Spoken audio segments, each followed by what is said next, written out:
part of the Press Play Podcast Network. Look up in the sky. It's a bird. It's a plane. It's Superman.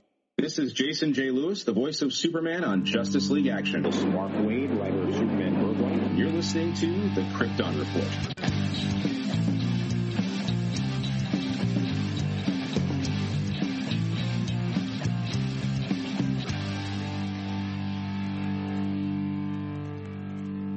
Welcome to the Krypton Report, now part of the Press Play Podcast Network. I am your host, Tyler, the Superman of Blue, the Man of Tomorrow, and with me is always that guy, that Crimson Avenger from down above me. I'm north. Mr. James Cole. Hey, James. Hey, Tyler. Man, it's going good. It's exciting to be here. We're going to have a great episode. It's exciting because, as we've talked about, we are now part of a new podcast network that we are excited with. And to kick off this monumentous day, we have the CEO and founder, Mr. Chase Smith. What's up, Chase? Yo, what's up, Ty? That sounds way too formal, man. But I do appreciate the intro. And you know, man, I love Batman. And so I'm not trying to spoil what we're going to do, but super excited to come on the Krypton Report and talk with you guys. So let's get to it, bro. I think this would be technically James's first time podcasting with Chase. Chase, this is technically your third time being on the show. We did a couple months back, we did the Meet Chase Smith where we just talked about podcasting together and our history. Oh, yeah. And then a while back, you and I did an episode of my side podcast, The Requel, where we kind of pitched our idea of a Batman movie. And, you know, for anyone who's listening who hasn't heard Chase and I talk, like, Batman was kind of a foundation of our friendship when it started. Really was. Batman and playing music. Chase was the one that gave me The Long Halloween and Dark Victory to read, which I think I did both of them in the same night in the dorm. I read one, then I came back down and I was like, this is amazing. And you gave me Dark Victory. Yes. Which James, has James heard our Batman pitch? I want to say he did because around the time you and I did that Batman pitch episode, James and I did a one not too long after that on a Man of Steel 2 pitch. It's just been years. I got to dig it back out. Our Batman pitch? The one we did where we did, because we talked about our original idea and we talked about if we could make a movie, either a sequel to Dark Knight Rises or a movie before Dark Knight Rises. Oh yeah. Were our ideas. Dude, I still have, not to, retread old podcasts, but I still have our pitch, Ty, on my desktop. I see it every day. And I love the concept so much. It's a hybrid of Hush and one of the Arkham games. I forget which one featured Doctor Strange. But it is just like, I just love it. I love it. And, it's just in my brain. It's one of my favorites. Yeah, it's Arkham City. And, I mean, that was if it was back then, that was a long time ago. I know Chase I would have to go back and re-listen to it. I probably did though. I feel like I reissued it, for lack of a better term, as just a proper Krypton Report episode. Like I reused it like not too long ago. But anyways, enough about the past. We're here to talk about the future. Let's go. What we're doing today is what I've called the Batman Scorecard. And what it is we've taken, as part of our preparations for the Batman, which is just now a couple of days away, we're ranking different aspects of each Batman. I kind of put the scorecard together. I thought it'd be fun to look at the different aspects. And we actually have the three of us with actually 3 remote cards. We will be hearing from the voice of Brian, Big Bad Bri. We will be hearing from the lovely, my other half, Jania, and our good friend from Down Under, Nate McKenzie from the Superman the Animated Series podcast. So what we're going to do, we'll start here with our guest. We'll let Chase start, and then we'll go Chase, James, myself, and then the additional cards. So the first one up is Michael Keaton. And with Michael Keaton, he was in the films, of course, Batman and Batman Returns. And this also helps, just as a side note, with Michael Keaton coming back for the Flash movie, it's kind of nice to kind of refresh ourselves with his Batman aesthetic. But Michael Keaton, his Batman persona. Chase, you go first. Out of 10, I gave that an 8 out of 10.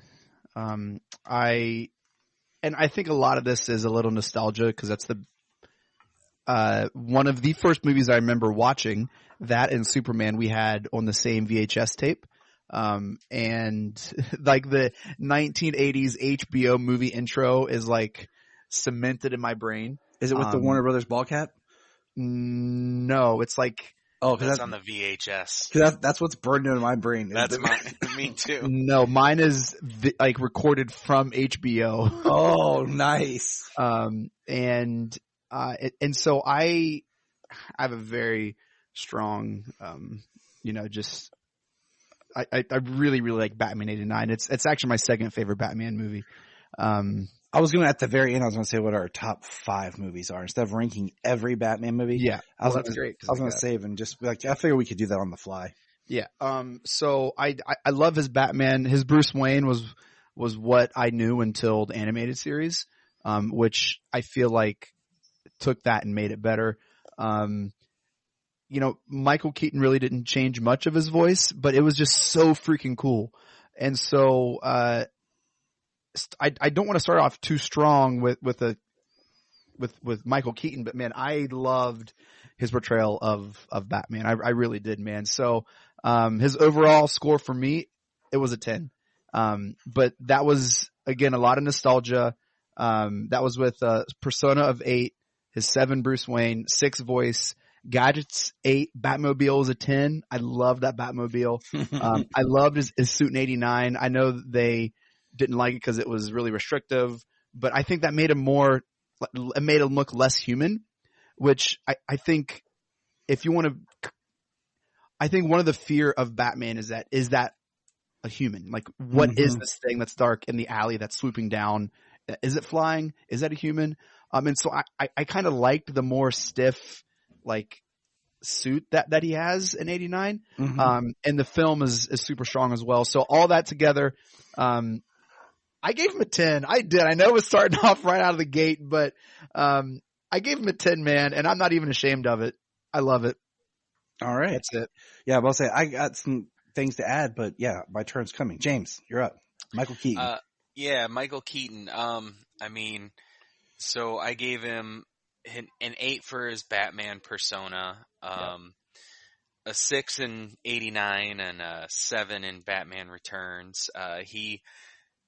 Like his Batman in those movies, he was like a shape. He didn't say much, and he was a shape in the dark. The black suit. I preferred so both the suits actually got a 6 for me. I prefer the body style of the 89 suit over the armored look of the Batman Returns, but I prefer the Batman Returns logo to it. The long ears works for that costume. Yes. The Batmobile's got a 10. Yes. It's an iconic Batmobile, no matter how impractical it actually is, being, like 3 inches off the ground. True. I'm sorry, James, can I interrupt? I just realized I'm reading this wrong. The score is like the musical score, not like the overall score. Yes. That's why that was a 10. And I was like, wait, I'm looking at my score and like my numbers don't add, like it doesn't make sense that that'd be an 8, but no, holy crap. We're talking about the musical score, and this, you cannot separate like theatrical Batman or animated Batman from this score. This is, sorry, James. I know I'm just, but, like, you're fine. I just like saw the word score and I was like, is that my overall score? No, it is Danny Elfman's like classic legendary score. And that is a 10. Oh, so yeah. I just had to get that out there. Sorry, James. Oh yeah. It's iconic. It's a great score.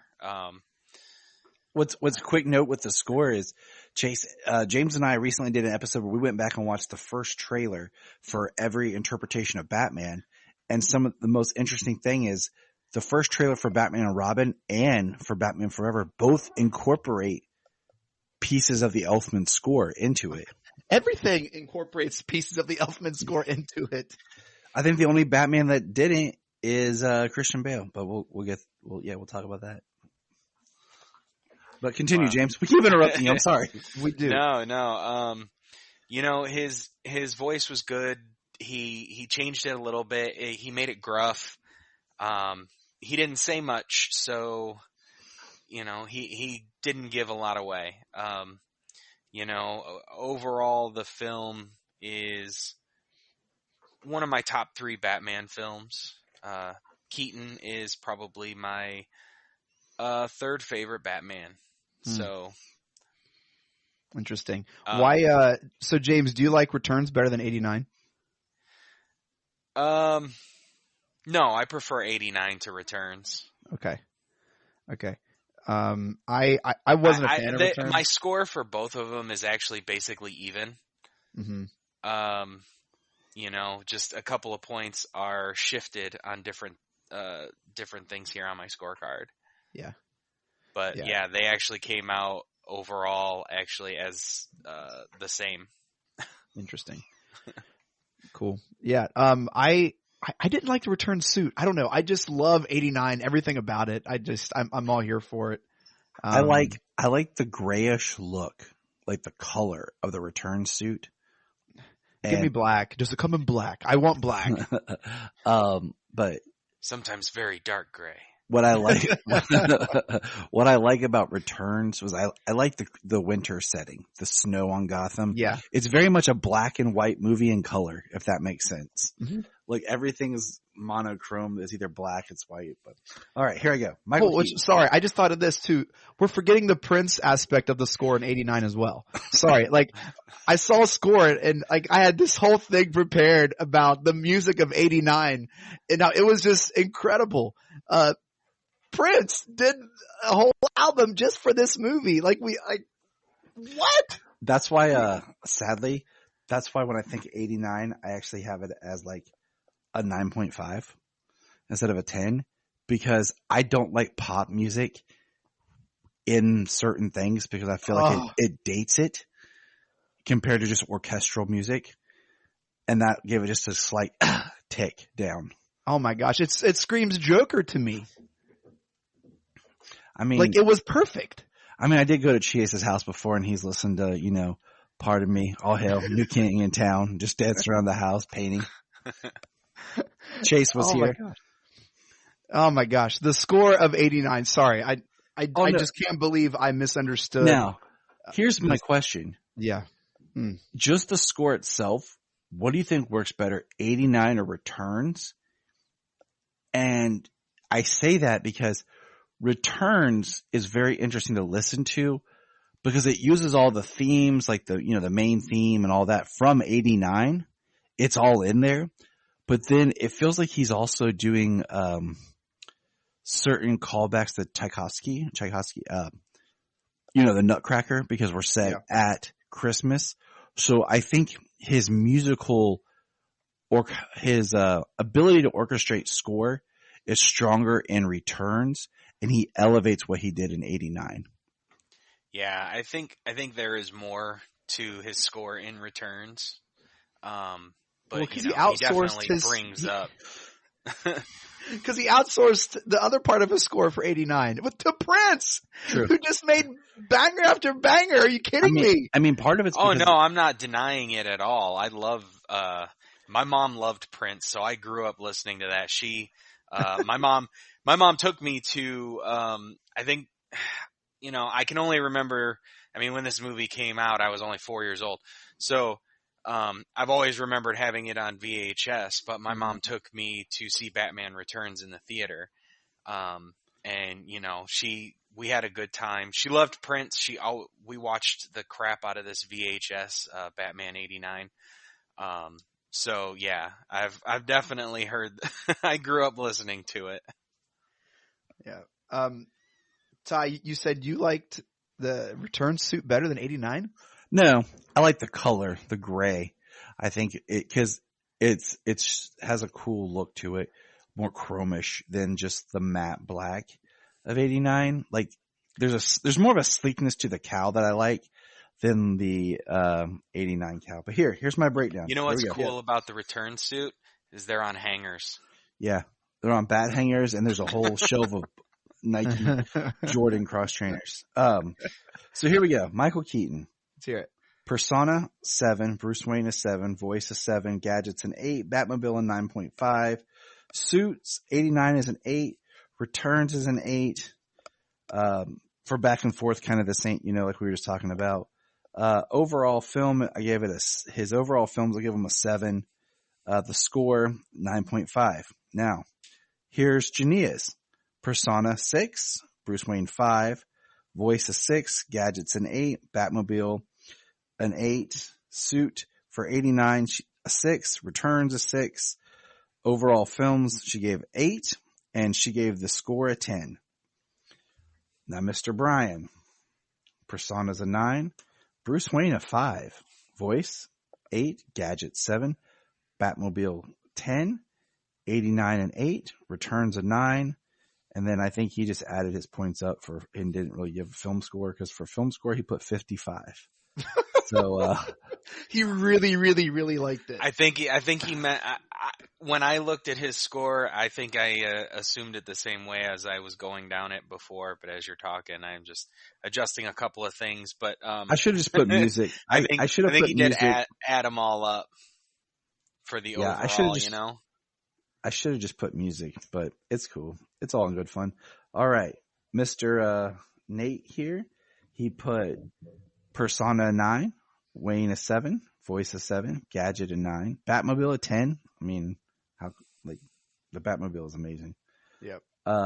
89 Suit a 9, Returns an 8, and then overall films is an 8. So, do you remember ever going to see the Batmobile, if it ever came in your area, and how excited you were?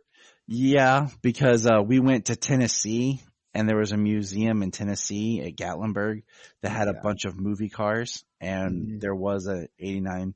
There's a 66 and an 89 Batmobile. Correct. Yes. The 66, I feel like, was the one that made a lot of rounds. And then whenever you see the 89 Batmobile, you're like, oh, yeah, that is okay. Whole different league than the serialized Batman. Yeah, you feel like you could just kick some butt and be safe in the 89. But let's move on to Val Kilmer. Val Kilmer, present in Batman Forever, his one and done film. And, definitely a shift in the overall Batness. And the one thing, Janine and I have been rewatching the films off and on, kind of no order. But the one thing I do have to say and point out for Batman Forever is just, when I think about Batman Returns, Batman's very stiff. And I just mean there's not a lot of stunts. Keaton's not doing a lot of stuff. There's a lot of energy and fighting and movement coming from Batman Forever. Just in the opening scene alone, the way he fights Two-Face's thugs probably has more fighting in it than Keaton did at all in Batman Returns. Not saying bad or good. I'm just interesting that pointing out. But Chase, you take it away with Val Kilmer. All right, Batman Persona, I have a 6. Bruce Wayne, I have an 8. Voice and Gadgets are 4. Batmobile 3. Suits, Panther and Son are both a 3. Overall film, I give it a 5, and the score, I give it a 7. Okay. I really have, Keaton and Bale kind of in leagues of their own as far as the direction they went with Batman. And I couldn't put Kilmer or Clooney or really Affleck to some degree in that camp. I just couldn't. So tough decisions were made, but alas, that's where I landed. Hey, it's all subjective. It's all about what you like, and there's enough Bat to go around. James, what do you got for Kilmer? There's a lot of nostalgia with Kilmer. I was perfect age when this movie came out, and I love the crap out of it. These days, I see a lot more with it, but the Batman Persona, I gave him a 6. His Bruce Wayne, I gave him a 6. Batman, there's a lot of talking, a lot of lighting and everything. I mean, they were more referencing kind of like Batman 66, working with the police, talking. He actually had a lot of dialogue as Batman. His voice, I mean, it's a 4. You know, sometimes he changed his voice, sometimes he didn't. In that movie, the gadgets were kind of cool. That was a 6, and his Batmobile is a 7. I always liked that Batmobile growing up. The Panther suit is a 7. The sonar suit, I liked it a lot too. That's a 7. The overall film is a 6. And the score, you know, it was very triumphant. It's something I always remembered growing up with it, and I actually gave it an 8. Nice. You're not too far from mine, because like you said, like I had such a bad time as a child with Batman Returns, like what I've talked about before, that when Batman Forever came out, it was such a happy, like exciting time, and being the perfect age for it. And like you said, you do overlook certain things, and then now you see certain things, and you're like, okay. Yeah, purely nostalgia, everything would have been up a point, but yeah. But his Bat persona, I gave it a 6.5. His Bruce Wayne, I gave a 7.5. And I did because this was like the first time I felt like Bruce Wayne was more Bruce Wayne. Yeah, I did like how he was involved in the company and things like that. And I pointed out to Jania when we watched it, I'm like, the line that to me is a really great Bruce Wayne moment is when they talk about Stickley's suicide, and Bruce says to his secretary, he's like, I want full benefits for his family. And she says, but suicide's not covered under our policy. And he says, I know, I'll take care of it. Like, to me, that's a great representation of Bruce Wayne. That's not the, like, public Bruce Wayne, right? It's him and his company working, you know what I'm saying? So it's him as the businessman, you know. We haven't yet really got to, like, the playboy Bruce Wayne. Like, Michael Keaton hits on a little bit in his party, but we don't ever see him get to be the business side. And then with Val, we get to see a little bit more of the business side, but we don't really ever get to see the playboy side. Mm-hmm. So it's like we haven't got the there it is Bruce Wayne yet. Let's see where am I? His Batman voice, I give a 6 because, like you said, he brings it down a little bit, and it's a little bit different than his Bruce voice. His gadgets, I gave it 8.5, just because I feel like he's got a lot more of them and a lot of cool stuff, like the cape for the fire and the Batmobile. I gave a 5. Like, I like this Batmobile, but I hate the huge fin on the back because it's just so impractical. Yep. And the open, like, ribs, so to speak, of the Batmobile feels like you could really do some damage, but at the same time, I have the nostalgic love for it. I gave it a 3, so that's those are my thoughts on it. Right. The Panthers, I just remember it being so cool. I mean, as a child, I mean, dude, but the movie is like, the movie looks that way. Everything's neon, everything's lit up. So I mean, just put these movies on with my kids, or like show them clips. And like I made like a little clip thing of all the Batmobiles I watched with the kids the other day. They thought it was awesome. You know what I'm saying? Like, they're excited for it, and that's the fun of it, you know? You know, that's interesting. Lottie watched, my daughter, she's 6, she watched Phantom Menace. And then she watched Attack of the Clones, and she loved episode 2. Nice. And so, good choice. like, good job, just Lottie. absolutely loved Attack of the Clones, which made me, you know, stop and think, you know, as a, you know, middle-aged adult, my lens is different than as a, like, toddler watching it for the first time, and they like all the crazy, like, settings and the love story and all that stuff. Like, they don't need it to be Shakespeare. They just need them to basically do what they do. So it's interesting, like, what lens this is viewed from. Exactly. And that's been my argument for Batman and Robin, because to me, that's the best live action Batman to show kids other than 66. Because my kids can't get into 66, but they'll watch what they call Red Batman, because the Blu-ray case art is red. It's like the Batman and Robin symbol, it's all red, and then Forever is green, and then Returns is like black and white, and then 89 is gold. So Solomon, when he was little, he would just call them by the color. Yeah. He'd be like, I want to watch Red Batman. And there it is. It's Batman, and it's fun, and it's big. And, so for a kid, it's great, and it's also great because Chase's daughter is like the in-between of my two children. Uh-huh. Solomon's 7. Sayla's about to turn 5.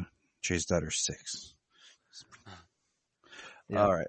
The Panther suit. I gave it a 7. I like it. If it didn't have the nipples, I would like it a lot more. The sculpting, it looks tough. It looks sleek. The black belt's interesting because it starts to bring that whole solid black look, but then the yellow pops because that's the only color on the suit. The Sonar suit I gave a 7, and a lot of it's because it looks cool. I don't like how silverish gray it is, but I really love the bat on it. It's a huge bat, but it's a good looking bat. And then there's no nipples. There's no nipples on the Sonar suit. Yeah. And I just gotta say that the Robin suit in Batman Forever looks really cool. To actually have the red and green and him have a full body suit instead of short shorts and freaking pixie boots. Yeah.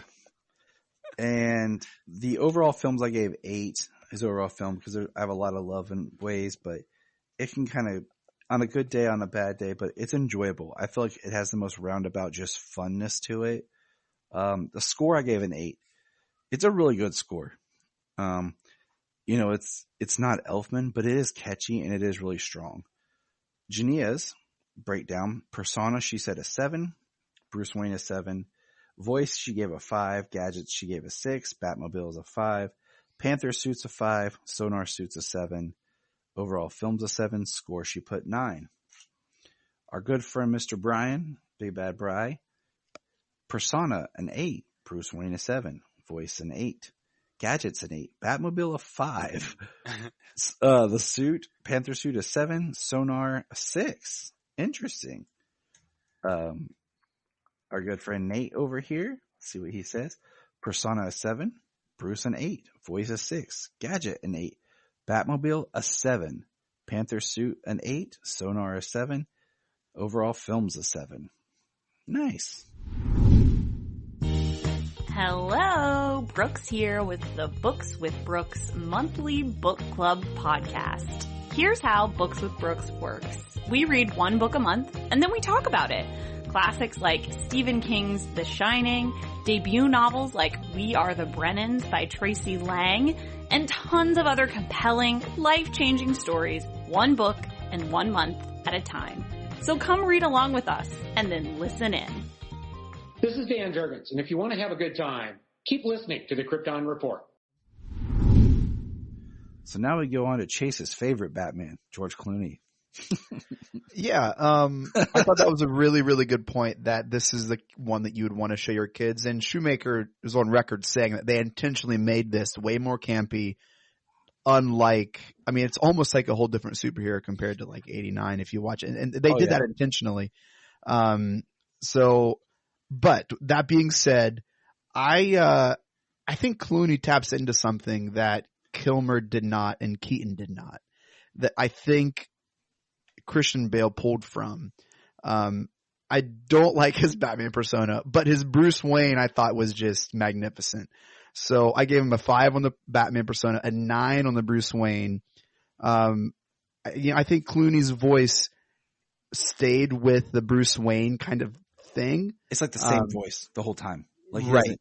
I always go back to the, hey, hi, Freeze, I'm Batman. Like, there's no change there. So I think that is such a strong, like, Bruce Wayne voice that it works for that movie. So I gave that a 7, even though there was no, like, Freeze. The gadgets and Batmobile sucked. 3 and 3. Suits were even worse.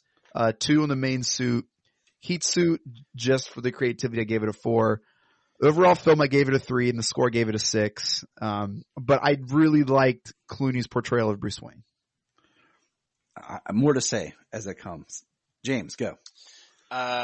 Batman persona, a 5. Not very strong. Bruce Wayne, definitely stronger. He got a 6. Him and Kilmer had good Bruce Wayne personas. His voice, I went with a 1 because, it's just his voice. He didn't do anything. The gadgets, I gave a 7. There's some creativity, and then, with all of the anti-freeze things that they used. The Batmobile is a 5. It was very interesting, and it was a cool toy when I had it when I was a kid. Yeah, it was.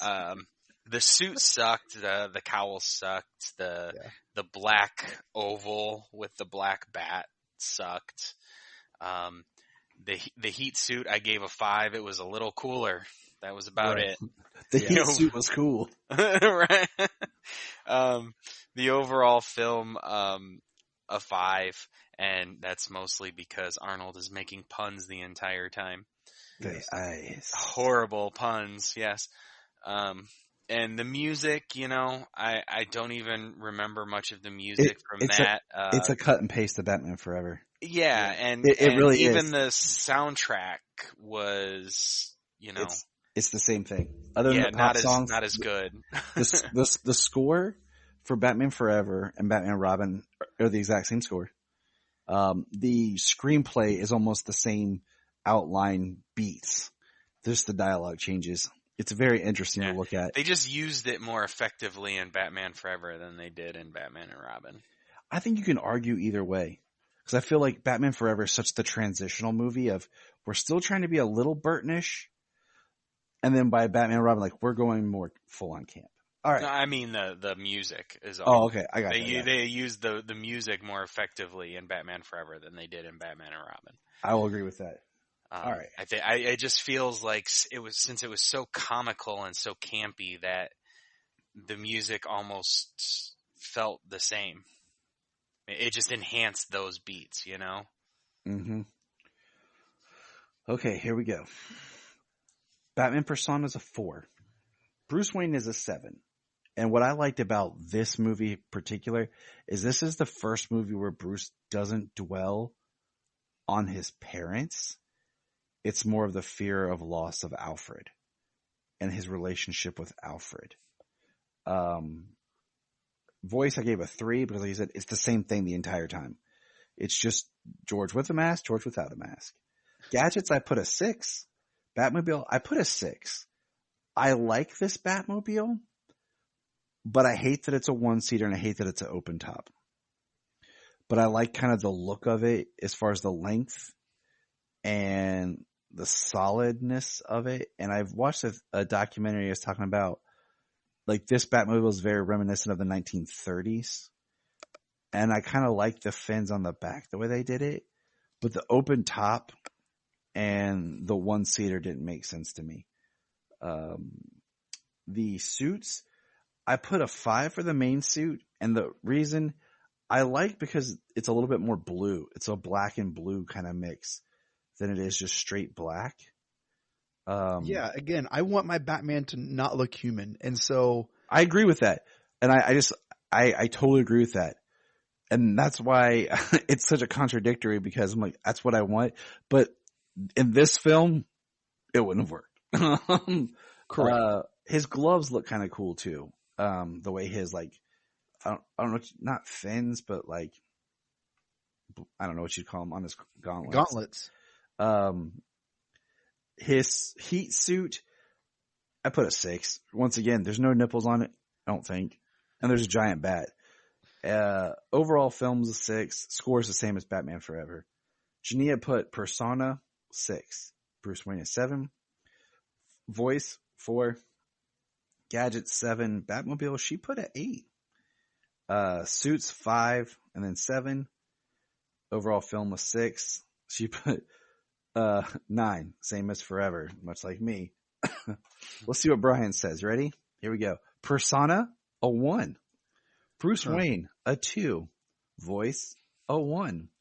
Gadgets, 6. Batmobile, 7. Interesting, Brian. Main suit, a 3. Heat suit, a 2. Interesting. I love Brian's thoughts. He's a fan of nipples, maybe. Nate says, excuse me. Nate says Persona 6. Bruce Wayne at 8. Voice 5. Gadgets 7. Batmobile 5. Main suit a 6. Heat suit a 5. Overall film a 5.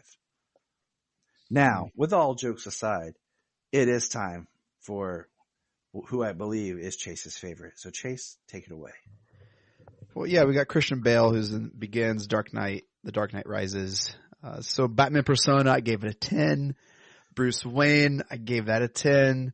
Voice comes in at 7. Gadgets come in at 7, which looking back probably should be a little higher. Batmobile, gave it an 8. Suits, Batman Begins, I give it a 10. Dark Knight and Dark Knight Rises, I drop all the way down to 3. Not a fan of the new suit that they displayed in the Dark Knight in the last movie. Overall films, I give them a 9, and the score, I went out and bought the CDs. Yes, CDs. Whenever this film was released, so I got to give it a 10. Yes, they are. Keep it simple. This is my favorite iteration of on-film Batman, played by the actor I think did the best job of navigating Batman and Bruce Wayne and what Bruce Wayne needs to do to keep being Batman. I loved it. Loved the world they created. Yeah, big fan right here. All right. James. I gave his Persona an 8, his Bruce Wayne an 8, his voice a 5. His Batman Begins voice is good, but once it goes to the Dark Knight and then the Dark Knight Rises, it just gets so much worse. The Gadgets, I gave it a 7, the Batmobile a 7, the Batman Begins and the Dark Knight suit, I gave both a 6, for different reasons. I like them both. The main thing I like about the second costume is that they finally made a costume where Batman can turn his head. But the rest of the costume, I mean, I like the idea of the different layers, the different levels of protection and stuff, the way they explained it away. I mean, I like it, and it's problematic as well when you have to explain everything away. I mean, here's the ironic part about it. It looks like hockey pads. It literally, his new suit, he's like, you know what? That's not a bad idea. Maybe I should wear hockey pads. It looks a little bit more like the kind of pads that a catcher would wear, if you know. Well, yeah. Maybe that was why he was like, I don't wear hockey pads. I wear baseball pads. So overall films, I mean, it's a fantastic trilogy. I gave it a 9. Score, I gave it a 9. It's Hans Zimmer. It's a great music, great score. James, do you like Christian Bale? So Christian Bale, I would say, is my second favorite Batman, but it's basically a tie between him and Keaton for me. Yeah. I'm a huge fan of Tim Burton and everything he does, just his style, his aesthetic. I mean, it's just, I love it. And then these movies were so well done, and Christian Bale was so great. Like, they're two different ones, but I like them both so much, so equally. Look, I'll say this. I know we're only doing live action Batman, but Kevin Conroy's portrayal, is super high on my list too. Hey, he's on this list in the honorable mentions, and I was going to save some talk for him, but yes. All right. So here we go. Christian Bale. Batman Persona, I gave an 8.5, but it teeters towards a 9, especially in Begins. I feel like here's a difference in like the way he is in Begins to where he is in The Dark Knight and Dark Knight Rises. So that's kind of where I'm trying to average it out. Right. Well, Begins is like the best Batman movie that they've ever made. Yes. Like strictly Batman movie. Dude, Batman 89 is a Batman movie. Hey, we'll get there. And I love Begins, but okay. Yeah, we'll get there. Tyler says. The host says we'll get there. His Bruce Wayne, I put a 7. His voice is... Wait, you put Bale's Bruce Wayne at a 7? Yeah. So you put that below Kilmer's Bruce Wayne? Yeah. And you know why? I know. I don't know why. Tell me, please. I don't either. But I just the problem is if I looked at this as individual movies, if I looked at Batman Begins, it would be a 9. If I looked at The Dark Knight, it would be an 8.5. But then where we are with Rises, I feel like just kind of drags it down. So if I'm doing like an average thing, because like Kilmer did a one and done. Bale did a whole trilogy that's an arc. So I'm trying to like look at and evaluate the different, you know what I'm saying? Like the way Bruce is throughout all 3 films.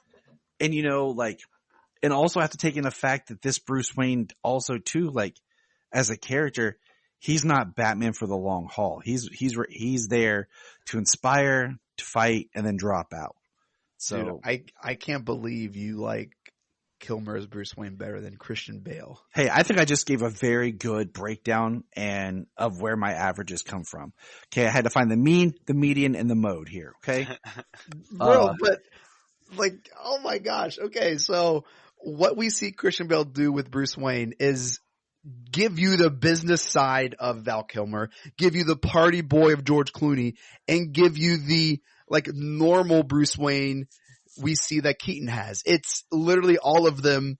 But then every movie. But then we see him whine about Rachel Dawes. Then we see him complain about not wanting to do it. Then we see him brush off the importance of the Joker. And then we see him become a recluse who doesn't keep fighting as a broken person. He hides in his mansion. It was like he essentially purged the city. Yeah. It was a Batman that had won and that gotten like cranky and broken. It's almost like Luke in The Last Jedi. I mean, yeah. And that's why I'm saying I have to average it. But I don't discredit what you're saying. Okay. I will give it a 7.8. No. But no, I mean, if I looked at just Batman Begins, yes. But I do not like that's his best Bruce Wayne. His best Bruce Wayne is in Dark Knight. I can see that. I don't like Rises that much. The more I watch it and think about it, it works for the trilogy. Yeah. That's fair. That's fair. James, where are you at on this? Wait, I'm still going. Well, this is huge. I want to hear James. All right, James, on this. Chime it in.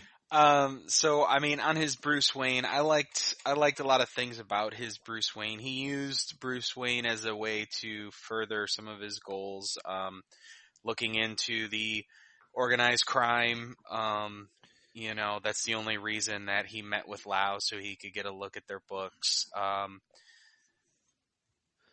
Also, he's good with calculations, so he needed that too. I said that the other day. I said, I'm good with calculation. Yeah. James, just for a quick throw out, I want to say this. In college, I lived in a house with Chase and like, I don't know how many other dudes, like 4 maybe, because there was a couple people who just kind of rotated in and out. It's a long story. Yeah. But when this movie came out on home release, I was working at Blockbuster. So I got it like 3 weeks in advance. So I had it at the house. And I think from like October to maybe January, it was constantly playing in somebody's room in the house. Because then when the movie came out, like officially, I think everyone bought it. So our house has constantly had The Dark Knight in it somewhere. Right. It's still my go-to movie when I'm not feeling well or just want something on in the background. It's Dark Knight. It's a good movie to have on, whether you're paying attention to it or not. It's actually on right now. No, he's like, I just press play. Heyo. All right. So, okay. Tyler thinks that Val Kilmer's a better Bruce Wayne than Christian Bale. Okay. Continue. I just wanted to repeat that statement. His voice in Batman Begins is an 8, and The Dark Knight and Dark Knight Rises is a 5. His gadgets are an 8. Yeah. Batmobile, I put a 6.5. Mm-hmm. And to me, because it's not a Batmobile, they call it the Tumbler, and as soon as they did that, it became the Tumbler. That's true. It wasn't the Batmobile, and it's an awesome vehicle, but it doesn't have the aesthetic of like looking like a bat or anything like that. I mean, it's BA, but it's the Tumbler. His suits, his Batman Begins suit is an 8.5. The Dark Knight is a 6, and overall films are a 9, and the score is a 9. And then Jania has Persona an 8, Wayne an 8, Begins and suit an 8, 5 for the Dark Knight and Dark Knight Rises. Gadgets a 9. Batmobile, she put a 7. Suits 8. The Dark Knight, I lost track of my thought, but the Batman Begins suit is an 8. The Dark Knight Rises suit is a 7. Overall film, she has a 9. Score, she has an 8. So let's go over to beautiful shining light that is Brian. Batman Persona is an 8. Bruce Wayne is a 9. Voice, he did not distinguish the voice like we have. He put a 2. Yeah. Gadgets an 8. Batmobile, he put a 1. Mm-hmm. Suits, the Begin suit, he has a 5, and the Dark Knight and Rises a 3. Ooh. See, I wish he was here to like justify his stuff. I can see the voice in the Batmobile. Like that makes sense. Like I can see that makes more sense than your Kilmer over Bale take. All right. That'll be what Chase will say at my funeral. He'll be like, he thought Kilmer over Bale. Yeah. He thought Kilmer was a better Bruce Wayne than Bale. I'm just shocked still. After all these years, I still gotta shock you somehow. All right. Let's go to Nate here. Persona, a 9. Bruce Wayne, a 7. Voice, a 9. He didn't distinguish. Gadgets, a 9. Batmobile, a 9. Suits, an 8 for Begins, an 8 for The Dark Knight. Overall films, a 9.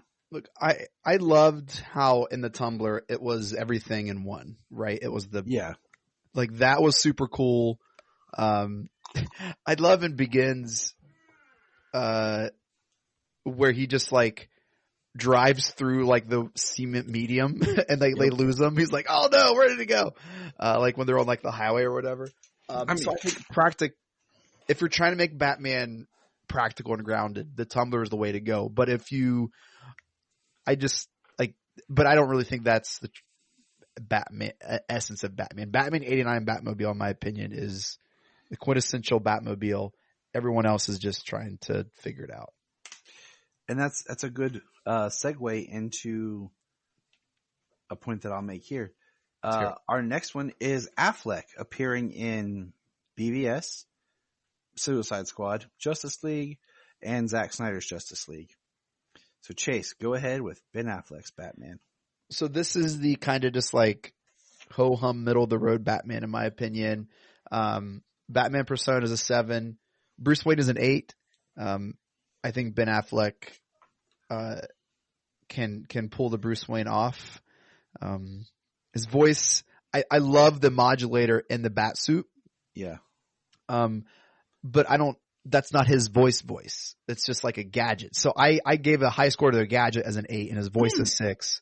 Okay. I mean, I can see that rationale. Yeah. Batmobile's a 7. And I'm not going to lie. They're just like so many suits. I had a hard time remembering what they were. And so I just did a bunch of 7s and 6s. Because none of them were like awful. But I think the more letters that were by the suit, I probably was like, huh? So Batman vs Superman, I gave it a 7. Armored was a 6. Nightmare 7. That was cool. The desert look. Yeah. Cool. Justice League, Zack Snyder Justice League was a 6. Armored Justice League, Zack Snyder Justice League, I gave it a 5. So that's kind of where I landed with Ben Affleck. I would like to see a solo Affleck pretty badly. I think more so than what we're getting in a couple weeks. Interesting. I mean, I don't think there's anyone that really disagrees with you, and I'm saving all my thoughts on in a couple of weeks for after we see it, and then I'm going to go back and fill in my scorecard part for the Batman. But James, you go with your love affair with Affleck. Yeah, well, this is where me and Chase differ here. Ben Affleck is my favorite Batman. Yeah. He looks like the animated series Batman brought to life.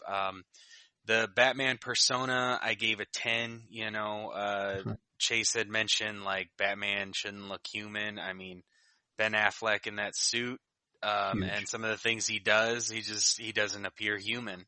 Yeah. He's massive, in that suit.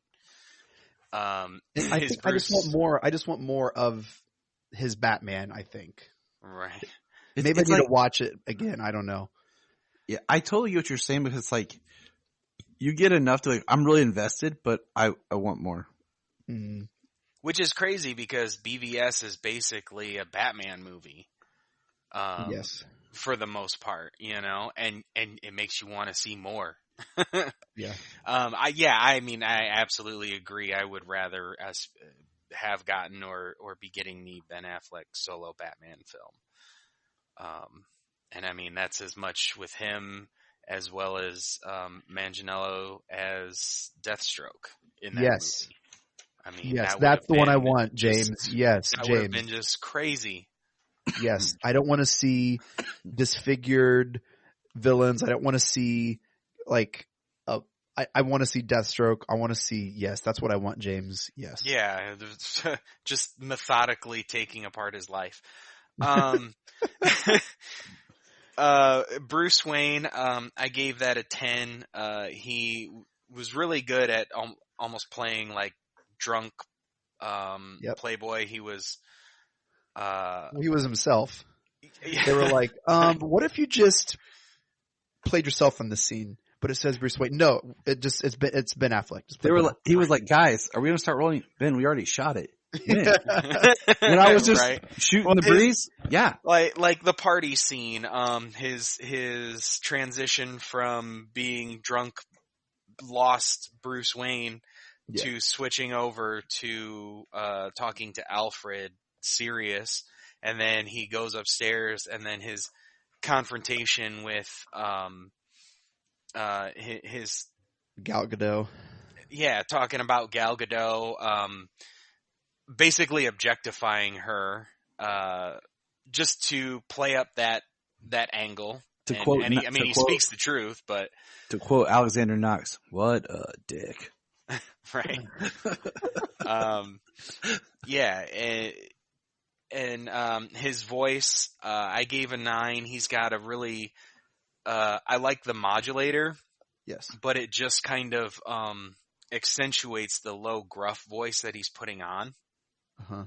So I like that. And that as well as, so the gadgets I gave an 8. I love that they like make all the gadgets themselves, him and Alfred. They put in all the work to use everything, and then he did a lot of detective work, especially in BVS.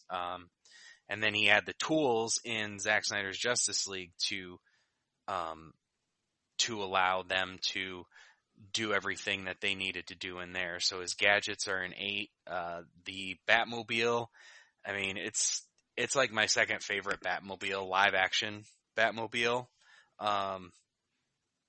I mean, like a tank, and it can fly, and it can chase down a fleet of Chargers, Yeah. The suits, I mean, I don't have a problem with the big bat. I think the gray and the black looks amazing. The cowl is made to look scary, and the short ears, I like it. So the suits he wears, really cool. It's an 8. The Nightmare, I give it an 8 as well. I mean, it's that suit with that desert look going on, which is really cool.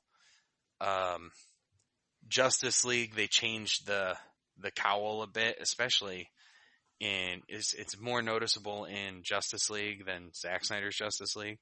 So I gave it a 7. And the armored look, because it was a step up from that, because the way they changed that cowl, I gave it an 8. And then it's Hans Zimmer and Junkie XL scores, music. I mean, it's another 9. Yep. See, all right, I'll get there. Okay, here we go. His Batman persona for me is a 9. His Bruce Wayne, a 9. His voice is a 10.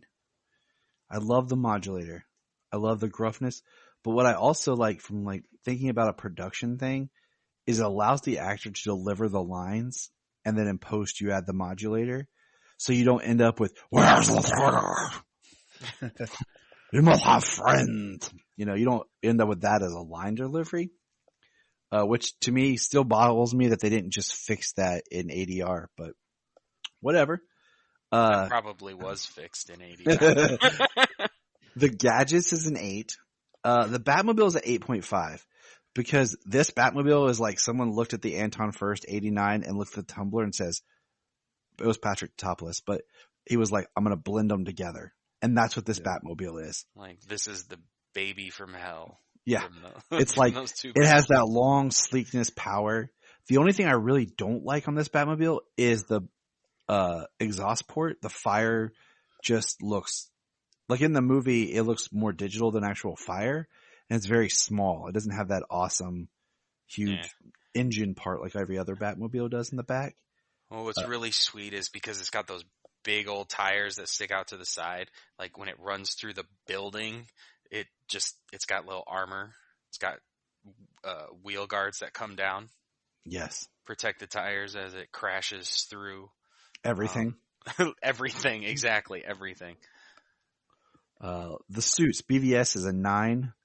I'm not a huge fan of the short ears, but it works. I don't like the fat square bat. I prefer a bit more round bat, but armored, I put a 6.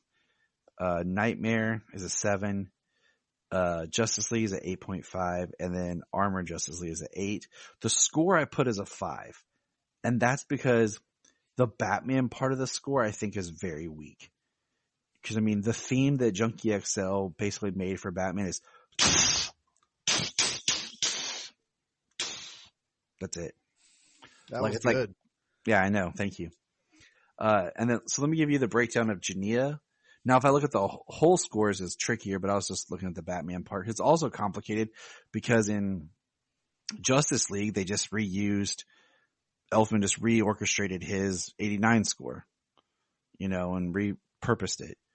But for Genia, she put Persona 9, Bruce Wayne an 8, Voice a 9, Gadgets an 8, Batmobile an 8, BVS suit 8.5, Armored a 7, Nightmare a 6, Justice League an 8, Justice League Armored a 9, Score a 5. Brian, Persona a 9, Bruce Wayne a 10, Voice an 8, Gadget 7, Batmobile a 8, BVS suit a 10, Armored a 5, Tactical in Justice League a 2, and Justice League itself a 9. And that's where we say goodbye to Brian because he didn't do the honorable mention and secondary parts. Our good friend from Down Under, Mr. Nate here, has Persona a 10, Bruce a 9, Voice 10, Gadget a 9, Batmobile 8, Suits, BVS a 10, Armored an 8, Nightmare a 7, Justice League a 10, Armored Justice League an 8. All right. So the second part of the scorecard is a little bit more just rounded, and we're just going to kind of go through the secondary characters. Now, if you don't have all these filled out, it's fine. I'm just a completist where I have to mention every version possible. So some of these probably have a pass, especially even Genia's. She was like, pass, no comment, pass. But I just like to be a completist person and have everything listed. So we're going to talk about Alfred Pennyworth. So we'll start with Chase, Michael Goff. Go. Yeah, I gave him a 10. I loved his portrayal of Alfred. I gave Michael Caine of the Dark Knight trilogy a 9 and Jeremy Irons an 8. And I don't have a good enough. He's like, pass, and pass. Yeah. Ian Abercrombie, Sean Pertwee, and Jack Bannon, if I even pronounce those right. I just no reference point. I've never seen any of those. I didn't watch Gotham. Sorry. It's all good. So I said I'm a completist. I have to have him on there. I wouldn't feel right. James? Love Michael Go. Yeah. Michael Goff. I got 8. I've heard it both ways. Yeah, I've heard it mostly Goff, so that's just kind of the way I go. The way I go. Oh, the way. Yeah, he's an 8. Michael Caine, I gave a 7. Jeremy Irons, I gave an 8. Ian Abercrombie, I gave a 5. Sean Pertwee, a 7. And Jack Bannon, a 6. What I saw from him on Pennyworth, I liked, but I didn't get to finish the first season. I'm looking forward to catching up with it on HBO Max. And Sean Pertwee was really cool to kind of see. He was like the first live action Alfred to be like the militarized Alfred. Yeah, totally. All right. So me, Michael here, I gave it 8. Michael Caine, an 8. Jeremy Irons, a 9. Ian Abercrombie, a 2. Sean Pertwee, a 7. Jack Bannon, a 7. Janita gave Michael Goff a 10. Michael Caine, an 8. Jeremy Irons, an 8. Pass on Ian Abercrombie. Sean Pertwee, a 9. And Jack Bannon, she put an 8. Jeremy Irons is my favorite. What I like is about each Alfred and Bruce's relationship. Michael Goff is very much a very fatherly, grandfatherly type person. Michael Caine is very much a strong fatherly figure. Yeah, that's what I would say. I would say Michael Goff was more of like a straight service butler. Like in '89, he's almost like dismissive of him. But Michael Caine is I see more of like the fatherly figure. Jeremy Irons is more like a coworker. Yeah, that's what I'm saying. Jeremy Irons is like that uncle. He's like that uncle you have. See, the thing I like about Jeremy Irons is they have their interactions, and the way that he talks to Bruce, trying to get him to open up about what he's really doing, but also Ben Affleck's Bruce has that reverence for him that he gets him the cup of coffee. Yes. It's not the butler getting him a cup of coffee. Bruce got Alfred a cup of coffee. Yeah. I look at it more as a team, like you said, co-worker, like that uncle that's like your buddy kind of thing, is how I look at it. Very much, I just reread all 3 volumes of the Earth 1 Batman. Much more in line, I think, with that Alfred and Bruce dynamic. Let's go to Nate. He filled his out. He put Michael Goff a 7. Might have to message him about that. Michael Caine an 8. Jeremy Irons an 8. Ian Abercrombie a 5. Sean Pertwee an 8. Jack Bannon a 7. Now, the next one I put just for fun, just to point out how many Bruce Waynes there has been, but this is called the Honorable Mention Bruce Wayne. It's all the other versions of Bruce Wayne that's popped up. Chase, you can lead if you have anything to say, or if it's just one giant pass, it's okay. Yeah, just Kevin Conroy's a 10. And James. I mean, can I explain why he's a 10? Oh, we'll go back there. Okay. We'll go back there. We're not going to leave you hanging. I think we'll talk about him after we all list it off.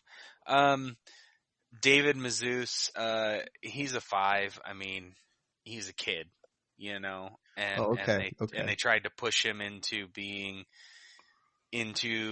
learning the things that he would need to learn to become Batman. Ian Glenn from Titans, miscast. I mean, he's delivered some really good lines and had some good interactions with Nightwing, but that's about it. He's a 5 as well.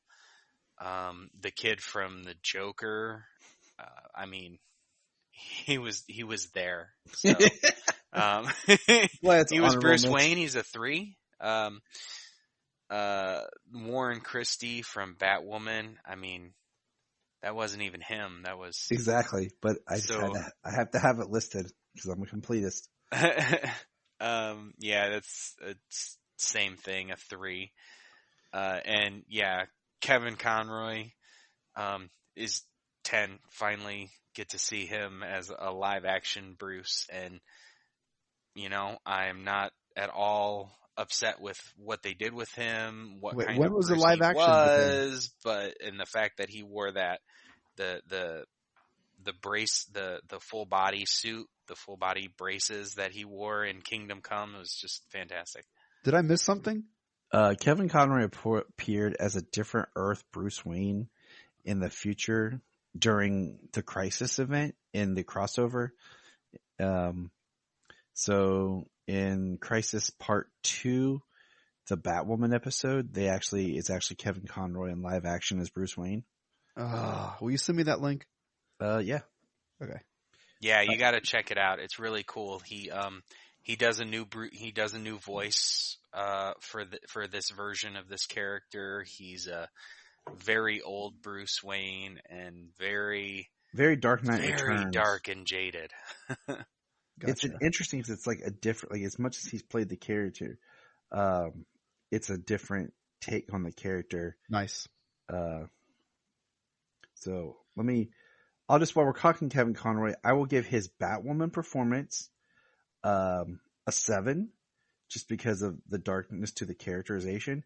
But his overall history of the character is a 10. Like there's nothing else that comes close to touching what he's done. Not even Val Kilmer? Not even Val Kilmer. Wow. All right. Well, there it is. If they had given him this a little bit in his youth, he could have done a lot more with it. But my other breakdowns for honorable mention Bruce Wayne's. David Mazouz, I gave a 7. Jania gave us an 8. Ian Glenn, I gave a 1. I hate that guy in that character. Jania gave him a 3. Dante Pereira Olsen from Joker, a 1. Pass on Jania. Warren Christie is a 1. Pass for Jania. Kevin Conroy, she gave a 7 because she's just looking at his Batwoman performance. But overall, a 10, just like mine. Now, who is Batman's ally that doesn't wear a costume? Mr. Gordon. James Gordon. So, Chase, give us your Gordons. Pat Hingle, again, more nostalgia than anything. He's in Batman. He's in Batman Returns Forever. And Robin, really a kind of unprecedented continuity among these movies. I give him a 9. He's just there doing his thing, man. Just doing his thing. I give him a 9. Gary Oldman, I think, is the best Gordon. He got the 10. Ben McKenzie, I don't know why. I don't think I meant to put this a 9. I think I meant to make it a 6. But either way, I have it here as a 9. And then J.K. Simmons, I gave that a 5 as well. I don't want him as this role in every superhero movie. Find a different shtick, Simmons. You already got this one in Spider-Man, and you got it carrying over to different. You don't need to be Gordon. Just give it up.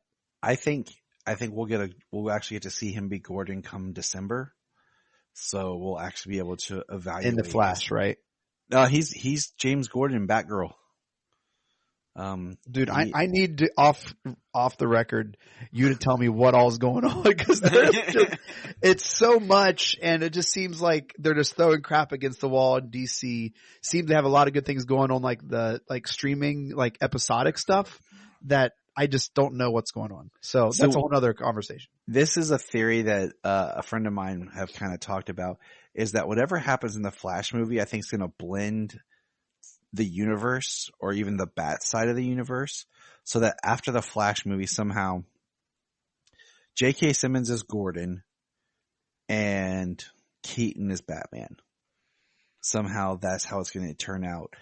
But then apparently on the set of Batgirl, they have the Ben Affleck Batmobile. Yeah. So that's why I'm saying the blending is going to happen somehow. Because it might just be easier to use that Batmobile in movies and on stunts now than the 89. But James, give us your Gordons. Pat Hingle, I gave a 5. I mean, I love him. He's great. You know, it's so cool to watch him be Gordon in all of them and get less useful as the time goes on. Yeah. So yeah, he got a 5. Gary Oldman is the best Gordon we've had. I gave him an 8. Ben McKenzie, from Gotham, I gave him a 6. They could have done more and different things. I think he would have been better if they would have done some things differently.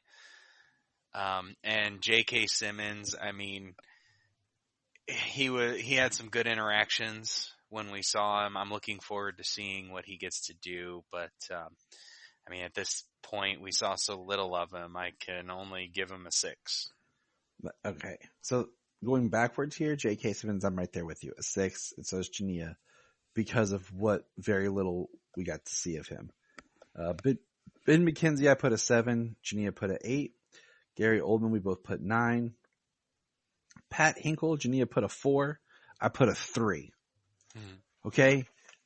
In Batman 89, he's good. In Batman Returns, he's like, somebody send the signal. Thank you, you're here, Batman. In Batman Forever, he's applauding as Batman's going to fight crime for him and shakes the policeman's hand on the roof. In Batman and Robin, he's like, I have the keys right here in my pocket. So, yeah. I'm sorry, bro. I'm glad you're there for continuity, but your Gordon didn't do anything. Dude, he's the, like, hinge piece in the Flashpoint movie. Like, that's what is going to be that's it. That's going to break time and space. Yeah, they're going to digitize him like they did the Tarkin and Leia and stuff. Well, you know, with Simmons being Gordon in Batgirl, and Batgirl being Barbara Gordon, it's going to be we should get an ample chance to see some of what he's got going on. All right. So Nate's Gordon's here. You put Hinkle at a 6, Oldman at a 9, McKenzie at an 8, JK at an 8. All right. So now we're going to just kind of go through the last 3 here are the villains. Hitting at the major villains that will be appearing in the Batman, and that's why we use these 3. Penguin. Chase, take it away. Gave Burgess Meredith a 9. I grew up watching reruns of 66 and just really enjoyed that. Enjoyed his portrayal as well. And then I gave Danny DeVito an 8 for as weird and Tim Burton as that was. I didn't watch Gotham, so I don't know who Robin Lord Taylor is. All right, James? I gave them all an 8. I like all right, them moving all. On. Yeah, I like them all in different ways. Burgess Meredith, his performance is hysterical at times and just so campy. It's unreal. Danny DeVito, I mean, he's great and he was creepy and sleazy and gross. Yeah. And Robin Lord Taylor, he was really good in a different way, you know. He came up, he rose through the ranks, he was still a sleaze and he got where he needed to be and he was ruthless. So yeah, I gave them all an 8. They were all really good performances. All right. Very, very consistent, man. I like it. Burgess Meredith, I put a 7. Jania put a 7. Danny DeVito, I put a 4. I hate the grotesque, yeah, it's gross. The way they did Penguin. Like, to me, he is more of like a Penguin person and it's a whole different persona that's almost like a new character. Jania put a 6. For Robin Lord Taylor, I put an 8. Jania put a 10. She really loved his portrayal and his arc as the Penguin. Nate has 9 for Burgess, 8 for Danny, and 9 for Robin Lord Taylor. So now we're going on to the Riddler. Yeah. I gave them all 9s, to be honest. James. I did. No, I gave him all 9s. Except for Corey Michael Smith, I didn't watch Gotham. So I actually don't have much. I haven't seen John Astin as the Riddler from Batman 66. So he's in one episode. Oh, he's only in one? Yeah, he's in one episode, but because he did it, I had to include him on this. Oh, okay. I haven't seen that episode. I've seen clips, and he's very different than Frank Gorshin. So they were yeah. I gave these guys all an 8 as well. Frank Gorshin set the standard. Jim Carrey, he rolled with that too, but he was also just Jim Carrey. And Jim Carrey was great at the time. Corey Michael Smith,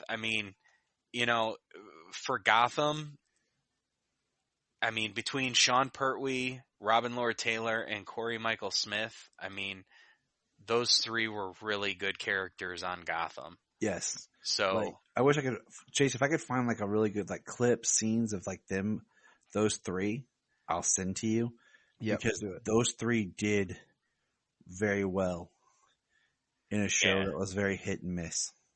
Yeah, and even a couple of the things they did with the Riddler were a little bit of a miss, but Corey Michael Smith did so good with whatever they gave him. Yeah. All right, so okay, cool. Riddler. Gorshin, I gave a 9. I love Frank Gorshin's Riddler. Yeah. The energy, the craziness, but the confidence at the same time. Jania gave a 7. John Astin, I put a 2. Jania put a 6. Jim Carrey, I have as a 7. Jania has as a 9. Corey Michael Smith, I have as an 8. Jania has as a 9. Our boy Nate over here, Gorshin has an 8. Astin has a 7. I have to write him that letter. Jim Carrey at a 9, and Corey Michael Smith as a 9. Now, our last, the femme fatale, who has a lot of people to mention, so let's have fun with this. Catwoman, take it away. Chase. Yeah, I think I was able to do all the 66 Catwomans. Julie Neymar gave a 6, Lee Merriweather a 9, Eartha Kitt a 9, Michelle Pfeiffer a 9, and Halle Berry a 6. Oh, Cameron that was a skip. Lily Simmons a skip, and Anne Hathaway I gave a 7. All right, all respectable. Yeah, we kind of figured the Gotham thing you're going to skip on. So, yeah. Why are there 2 Catwomans in Gotham? Because in the finale, they skip ahead and they age her up and they put a different actress to play Selena older. I would recommend watching the finale of Gotham, Chase, just because you get a really good vibe of. You get the finale for Gotham is like a pilot. It doesn't feel like the end of Gotham. It feels like the first episode of a new Batman show. It's really interesting to see how they did it. And the Lily Simmons, who's only in there for 1 she did a really great job of being the older version of a character that we had been with for 5 years. Gotcha. It's just a very interesting kind of, that's the way they chose to go out with that show. But all right, James, do yours before I say too much. So which was the Catwoman in the Batman 66 movie? In the movie is Lee Merriweather. Lee Merriweather. Okay, she's the one I have most familiarity with. I've only ever seen clips that I can really recall. You know, I know when I was younger, I had seen Julie Newmar and Eartha Kitt, but I couldn't really tell you anything. Well, it's because the licensing thing, the movie was the only thing that was ever available to purchase and was on TV more. Because I remember my mom bought Zach and I the VHS, you know, so we had that playing. And then later on FX, they started showing the show. But even as a kid, I don't think I realized it was a different person. So, right. So I mean, Lee Merriweather is the only one I have any real familiarity with. So I mean, I give her an 8. Can't really say much on the other 2. Michelle Pfeiffer is a 10. I mean, everything about her performance was amazing, and the way her Catwoman, it was, besides the supernatural element that they just kind of float in there, and then you just go with it. Halle Berry, I mean, that's a 2. It's really? It's a 2? It's terribly funny sometimes to watch. Cameron Bikendova, I really liked her performance as a young Selena. She's a 7. Lily Simmons, I mean, she got 1 episode, so it's just a 5. And Anne Hathaway, I mean, she was Selena, not quite Catwoman. They just kind of hinted at it with the goggles and the ears. But she got an 8. All right. Julie Newmar is at 8.5. Lee Merriweather's a 9. Eartha Kitt is a 6. Michelle Pfeiffer's a 7. Halle Berry is a 1. I couldn't do just a 0.5. Jania wouldn't let me. Cameron is a 7.5. Lily I put as a 7. Anne Hathaway is an 8. Jania's breakdown is Newmar 7, Merriweather 7, Eartha 6, Pfeiffer 6, Halle Berry a 3, Cameron a 9, Lily a 6, and Anne Hathaway a 8. And then our buddy Nate over here, Julie Newmar a 9, Lee Merriweather a 8, Eartha a 6, Michelle a 10, Halle Berry a 2, Cameron a 8, Lily a 7, and Anne Hathaway an 8. What a good time we had, fellas. Halle Berry only gets those extra points because she looks good in leather. And on that note, Chase, thank you for being here with us today for this inaugural episode. We look forward to more Batman talk, as we, definitely want to hear your quick thoughts or sound bit or something to shoot our way after you see the Batman. Hang on to your scorecard and fill out that bottom part and on your thoughts there. And we're glad to be here as part of the network. Will do. Thank you so much for the invite. And we are so excited to have you guys on the Press Play Podcast Network as part of P3 to kind of help us fill out and kind of put attention to our entertainment vertical. We're launching a Marvel show next month. And actually, this is the first kind of time I've publicly said that on a podcast. It's Podcast 616. It's all about Marvel stuff. And so really, really excited for what the future holds for the network. Excited to have you and James on. James, it's nice to officially pod with you and get to talk to you more, man. Thanks for chatting with me. Yeah, absolutely. Had a good time. Didn't know we were going to be selling you on trying to watch Gotham either. No, it's fine. No, because all the people on it, all the actors did a fantastic job. Like Cameron Monaghan, the way he played. Oh yeah. The Joker 3 times over, and all the actors did such a good job. I mean, besides Jada Pinkett Smith and Fish Mooney, but you have to see that to understand. Well, I'll add that to the list. Check us out, PressPlayPodcast.com. I also host my podcast, the Chase Smith Podcast. You can check that out on Apple Pod, Spotify, and anywhere else you listen to podcasts. Tyler, thank you for the invite, brother. Appreciate it, man. Take care, Chase. All right. Bye. And to all of our good listeners, thank you. We are, like I said, we are psyched to be here and part of this new journey that we are on for Krypton Report. James and I are excited and stoked and always looking for the next challenge and looking forward to the Batman here soon to finish out our scorecards to see where that might rank. We'll have to touch back in with everybody here, and new chapter beginning. I'm excited.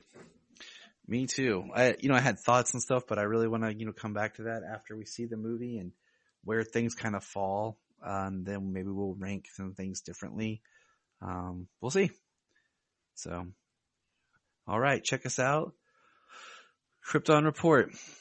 And remember, look up in the sky. Remember to check out Krypton Report on all social media platforms. Go to linktree.com/Krypton Report. You find all of our information right there. We just want to say if you've enjoyed this podcast, please check out other podcasts on the Press Play Podcast Network. But also, if you love Superman and DC Comics, please listen to the following: The Last Sons of Krypton, Superman the Animated Podcast, Holy Batcast, The Geek of Steel, Digging for Kryptonite, The Aspiring Kryptonian, The All-Star Superfan Podcast, and Superboy the Legacy Podcast. Enjoy.